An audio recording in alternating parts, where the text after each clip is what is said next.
Hello, everyone. I'm Bill Curtis, and this is Chapter 2 of the Superoxide Sentinel hypothesis of mitochondrial quality control. This is a new point of view on the cause of Parkinson's disease that focuses on keeping a healthy population of mitochondria. In Chapter 1, I explain the reasons for using superoxide and Sentinel in the name of the Superoxide Sentinel hypothesis of mitochondrial quality control. I asked the questions, what are mitochondria? And why do neurons involved in PD need mitochondrial quality control? Then I listed 10 steps in the process that collectively cover the scope of the hypothesis. And finally, I pointed out the potential for this theory to have paradigm-shifting impact on our understanding of the cause of initiation and progression of PD. And I speculated on the potential to improve mitochondrial quality, as well as the potential to restore MQC as game changers in how we treat Parkinson's disease. So, if you missed that, go back and look at Chapter 1. The link is in the notes below. Today I want to talk about how we got the idea to propose the theory. I say we, because others have helped solve problems with the theory and added to my understanding. I will tell you about these people as I describe the journey that led to proposing this new way of thinking about PD. So, let me begin in the year 2000. That was the year I noticed a tremor in my right hand. Eventually, I scheduled an appointment with a movement disorder specialist, and she agreed I had PD. By 2014, I was disabled, unemployed, and could not write a complex sentence or transcribe a phone number. My doctor, Lisa Schulman, recommended the World Parkinson's Congress. She was helping to organize the inaugural meeting in Washington, D.C. I was hooked on the science. At the 4th World Parkinson's Congress in Portland, I signed up for a poster tour. The first stop on the tour was a poster titled, Do PINK1 and Parkin Influence the Accumulation of Mitochondrial DNA Mutations in Somatic Tissues? Colby Samstag presented the poster. Colby joined the tour and was kind enough to go back to his poster after the tour and answer my questions. The central question about mitochondrial quality control was, and still is, how do cells know which mitochondria to keep and which mitochondria to recycle by mitophagy? I had worked informally with Richard Veech. I had recently contributed to a book chapter written by Martin Kemper and others in the lab of Richard Veech on how to mitigate acute radiation. I had just read a monolithic review on nitric oxide and peroxynitrite.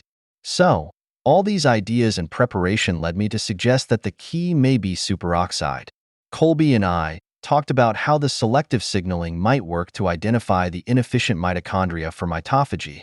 I remember suggesting he look into superoxide.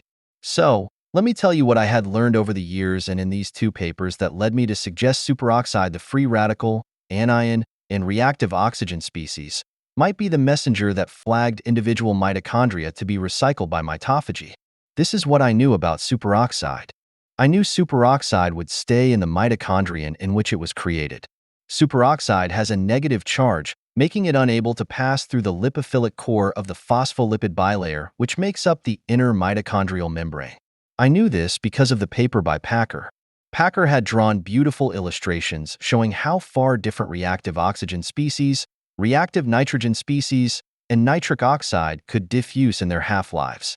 Packer had an office across the hall from Richard Veech at NIH. He spoke with me at length, but my focus at the time was on radiation mitigation. I knew superoxide was the first step in creating reactive oxygen species and reactive nitrogen species. Superoxide is formed when one electron is added to oxygen. Much of the superoxide in cells is formed in the mitochondria. The reaction with semiquinone, the free radical form of CoQ10, occurs spontaneously and produces superoxide. I knew this from reviewing the literature on radiation. Richard Veech had been keen to know what consuming exogenous ketone bodies would do to ionizing radiation. Prophetically, Veech had said that free radicals play an important role in a number of chronic degenerative diseases. However, the pathophysiology of these diseases can be complex. The simplest form of ROS-induced disease is radiation sickness. I knew that oxygen that was diverted from conversion to water in complex 4 of the electron transport chain and instead converted to superoxide provided a measure of mitochondrial inefficiency. The superoxide produced in a mitochondrion was a measure of conversion inefficiency of oxygen to ATP. I knew superoxide could react with nitric oxide to produce peroxynitrite, which would go on to react with carbon dioxide to form free radicals from Packer's review. I knew that NADPH would be oxidized, meaning many NADPH would lose 2 electrons in the mitochondria with higher levels of superoxide. I knew that as the ratio of NADP plus to NADPH inside of a mitochondrion increases or oxidizes, each mitochondrion would resist this depletion of NADPH.